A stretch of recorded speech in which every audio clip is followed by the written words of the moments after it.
What's up, Grant? What's up, Junks? How are you guys this morning? Good. So we had fun with the picture that you had tweeted yesterday with Terry and Adam Peters talking. If you had to caption that conversation, what would Grant Paulsen caption it? I don't think they were even talking much about the contract, but I guess, hey, it's time, man. Let's get to work. Whenever you're ready to pay me, would have been my caption. But I think this was Adam Peters checking in with Terry McLaurin. Like, he's a people guy, right? He's a people person. My guess is they've had conversations in the building. I have a hard time believing they haven't walked past one another in the hallway over the last couple of weeks or something. So that was just another conversation that they've had. But I'll bet you there's some element of checking in. How you holding up with everything? I know this is frustrating. Maybe checking on, hey, what kind of football shape do you think you're in? How close are you to being able to play when you get back, if you were to come back soon? I mean, are they actually pretending behind the scenes like this ankle's a thing in some way? I doubt it. But could he be asking about the ankle? Or do they just pretend at press conferences like the ankle's actually a problem? But Grant, did you read the they use AI now? They just not only have amateur lip readers, they have AI will lip read. And the one thing that they all seem to have in common is at one point, allegedly, Terry said, "I just want to play ball." How do you interpret that? I believe that. That's funny. I did not see any of that, but that's not surprising. All this technology is both incredible and in some way petrifying. Totally. And it's going to doom us all. But yeah, I could totally see that. I mean, if they're having a conversation where they're like, hey, we're getting closer, man. It's August 12th. Like, let's do this thing. And that's kind of what he says to the media too, right? He's going to give some type of very non-threatening, non-informative line to Peters as well, because it's not his job to negotiate. You see what happened in Dallas too, Eric, right? Where supposedly Jerry Jones goes to Micah Parsons and tries to get a deal done without his agent around, and it blows up in his face. So they're not going to try to talk numbers or negotiate. Totally. But I could absolutely see Terry just reiterating over and over again, hey, man, I love football. I want to play football. Just get me Let's out go here. play football. Right. Exactly. But I will say this, and this is, again, these guys, like Jason in particular, rolls his eyes when I say this.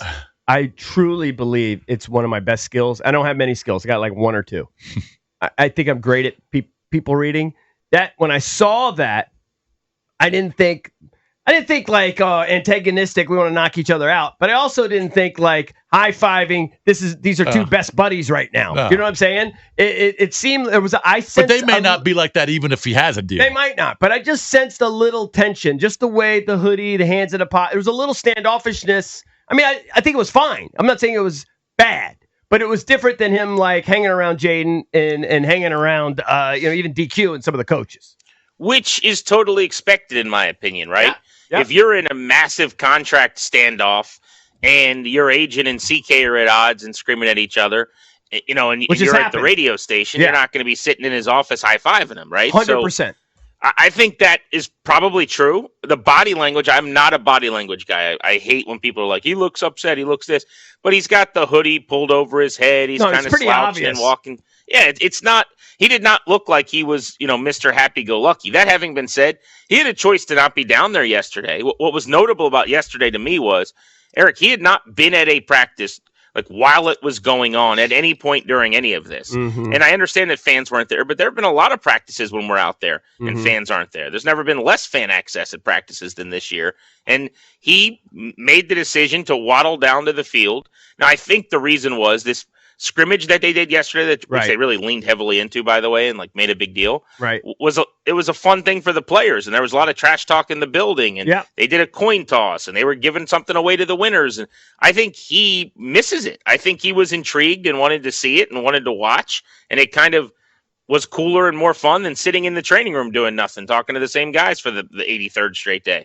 So that tells me something too. Like, he is itching. We knew that, but this is evidence of that. And he didn't have to be talking to Adam Peters. It could just be a nod and keep it moving. I think it's amicable enough. I guess this would be my point. I'll say this real quick. Like, for him to sit out the season or week one or something, which I still don't think is a possibility. I agree. He has to have more venom and more anger and more animus and just more vitriol than almost every player that's held out over the last several years, because none of them actually are willing to go into the season. Right. And yesterday, to me, as he's talking to Peters, or previously when he's dapping up Harris or hugging Jaden Daniels' mom or whatever, he does not come off like a guy that is so livid that he's going to holdout into the season in a borderline unprecedented move during this CBA. Well, I agree. And I think, honestly, it'd be career suicide when you see guys do this. I mean, largely, it just doesn't work. Like, if you start missing games, your career goes downhill. You don't have the resume laid. It just doesn't work. And I don't know if this helps at all. It could be just making something up. But James Cook just re-signed with Buffalo. Right. I don't know if he got more than what he was asking. I doubt. He's probably got a little bit less. But he signed, and he was missing practice in Buffalo, and now he's out there, and he's got his new deal. So maybe that helps a little bit. I don't know. Do you think the fact that it seems to be, you've been out there, but it seems to be the theme from listening to Keim and everybody that's out there every day standing, all your buddies, right? It seems to be that the offense has had the better of it. That may be normal, right? Like, I don't know. What is it in baseball? Pitchers usually have better of the hitters or whatever it is early in.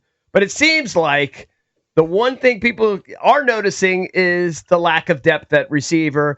Not a lot of production yesterday, apparently, in the Burgundy and Gold game. Obviously, not a lot of in the joint practice. Is this helping Terry's negotiating at all? $1's worth? Is it helping him for pennies? Is it helping it at all? It can't be a zero. Yeah. That in their first preseason game, Chris Moore drops 2 passes and KJ Osborne drops 2 passes, and the veteran receivers in the room basically don't show any ability to make plays.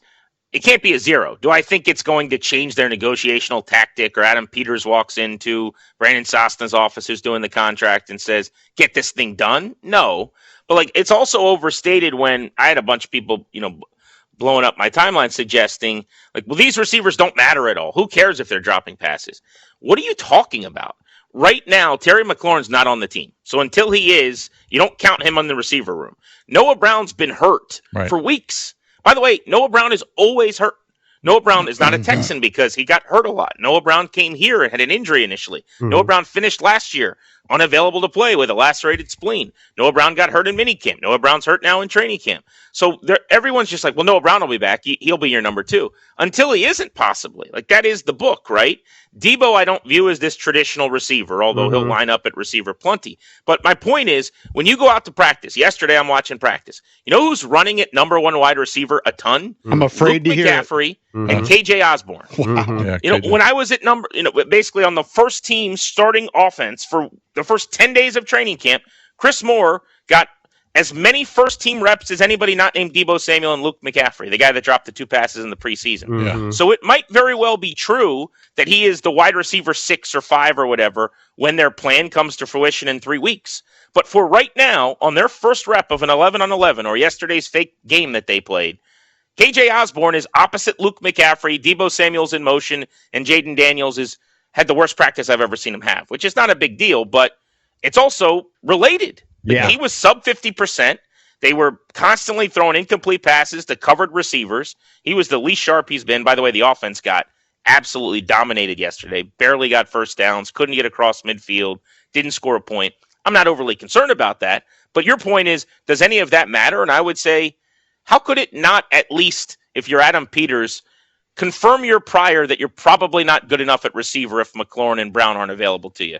And we are now 3 weeks away from a real football game. That's why they need each other. It's got to happen soon. They need each other. Something's got to happen, or it's not going to happen at all. He's just got to play on the deal. You know what I mean? So maybe yesterday was a trigger, and Peter says, all right, you know what? We're just we're terrible at this position. And like Grant said, we can't rely on Noah. So maybe they just get a deal done here in the next week. Be nice. It would be. Let me ask you about the defensive side of the ball. Listen, I'm optimistic about this team, despite it. It actually seems like we're getting kind of not amazing early reviews, for a season that I'm excited about. We're also distracted with the Terry stuff. But a big question mark for me, and I think for everyone, is Lattimore. Jason is telling me that his source is telling that Lattimore's looked great so far. I haven't heard that. I haven't heard otherwise, but it might be just his opinion. Yeah, but he might be looking a little better. We haven't heard bad things about him. No, I haven't. I just haven't heard a lot about him. What have you noticed with Lattimore? Because he could be the first swing and miss, in my opinion, unless he gets a lot better. I agree with whoever Jason's talking to. I mean, Lattimore's had a really good camp and looks healthier and like he can turn and run better and move better than he did last year. Now, I'll be honest. he should look really good when he's going up again. Like, he's rarely defending Deebo Samuel the way that the alignment's structured and the motion and all that stuff. So most of the time, it's him against either a Luke McCaffrey or one of these veteran Jags to be named later. So that's kind of my big question with the corners in general. They've had an excellent camp. Mm-hmm. They look really good. Like, I have been blown away by that position group. Is it because it's a tell that this receiver room is just not very good, or are they a lot better? I actually think it's both. Lattimore's been, I would say, very solid, had a good camp. The guy that's been fantastic is the rookie Trey Amos. Right. I love this kid. Yeah. People saw very little bit of him in the preseason game. You'll see him hopefully more against the Bengals, but he was targeted on a throw into the end zone from the high red. Great coverage. Had a nice play where he was a willing physical tackler at the line of scrimmage. In practice, constantly draped over top of receivers. Again, probably benefiting maybe from who he's running with, but sometimes it's Deebo. Sometimes it is. KJ Osborne has had seasons in the NFL. It's like those two guys on the outside with Sanders still on the inside. That's a pretty good trio if Lattimore holds up. And by the way, Sanders still in that scrimmage that they did yesterday. The first two passes from Daniels, which were incomplete, I mean, he had pass breakups. He was basically all over Deebo Samuel on short and intermediate stuff. I think Sanders still could legitimately be excellent. Like, he could be a star nickel corner. The reason they drafted him in round 2 was to play that position. So now you've got a guy like Noah Igbenogany, who had one of their better games against the Patriots in the preseason, who last year at times was like a number 2, number 3 corner.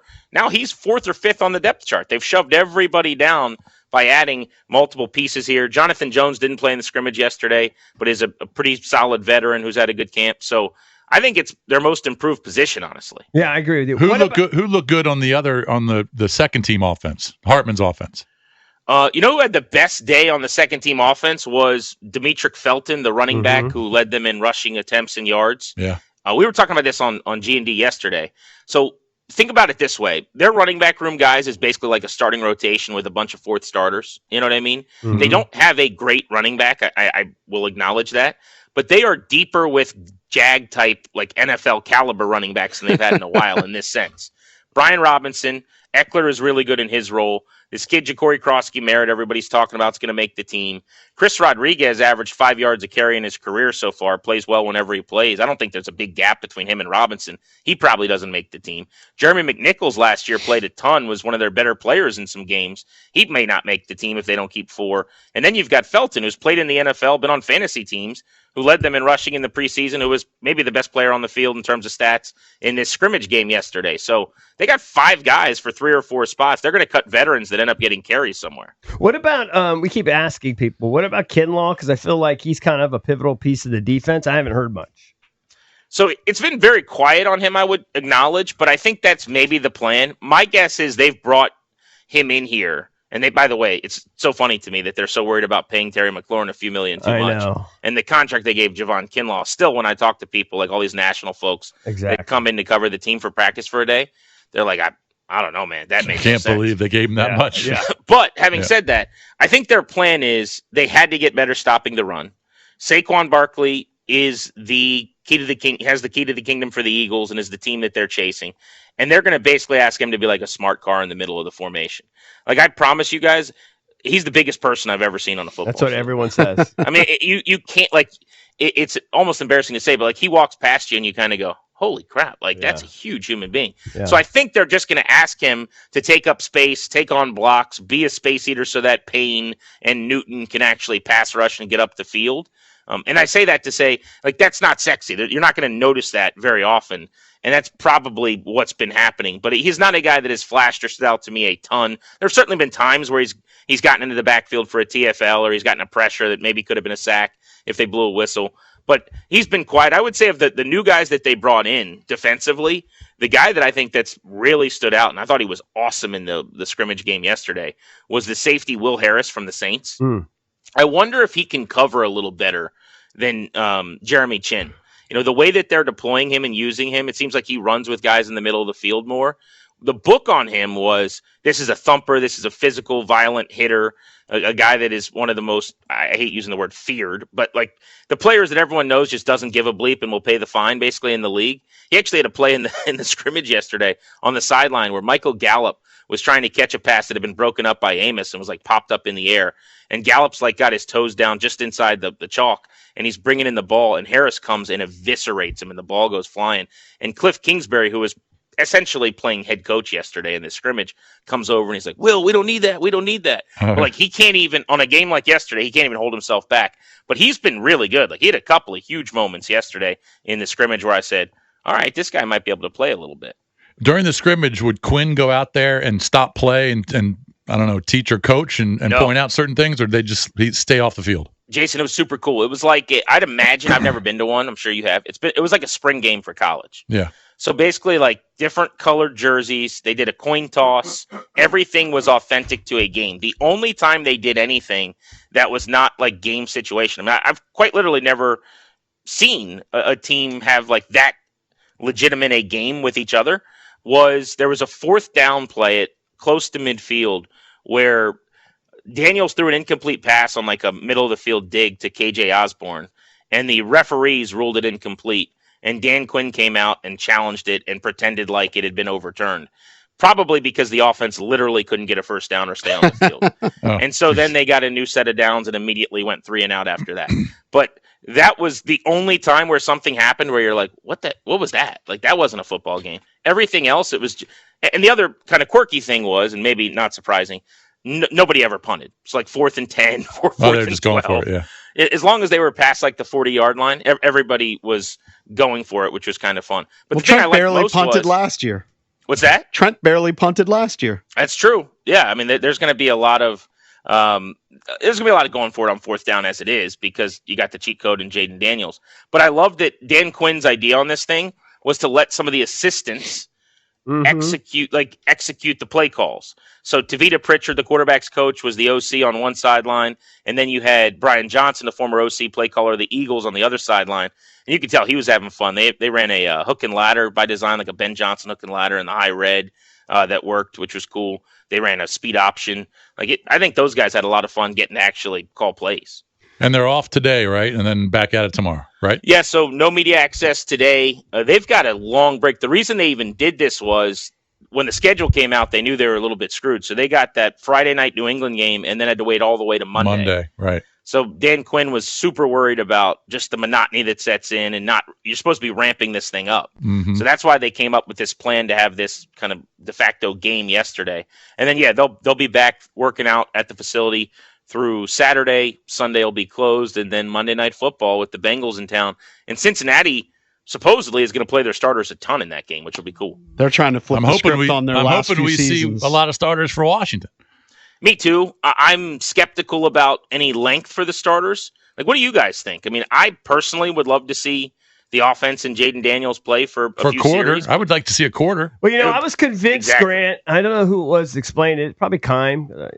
That I know we got to go break, but that Brady and the Patriots, they always use controlled scrimmages, right, or whatever they call those things. Not joint practices to get Brady the reps so he wouldn't get hurt, right? And so if Jaden's getting great reps, don't they have one more controlled, or what are the joint practice? I keep getting those confused. Yeah, they're going to do it with Baltimore coming up. So maybe that's just what they do, and I'd rather see it myself, but they all say those are better. They're certainly more helpful for the coaches because you can dictate what happens. Mm-hmm. If you want Jaden to work on red zone, goal line, any sequence like that, you can dictate that you do rather than a game where it may not happen. And you can control that nobody's touching him, which is obviously huge. So, yeah, I get why they prefer the joint practices. And we got to go, Grant. I'm sorry. Yeah, go for it. No, I'm sorry. I went too late. So, pal, Grant Paulsen. Thank you. You Can listen to him 2:00, giving us his account from what went down yesterday at Commanders training camp, our training camp coverage, presented by Paul Henry's Window Installation. PaulHenry'sWindows.com, your clear home improvement choice.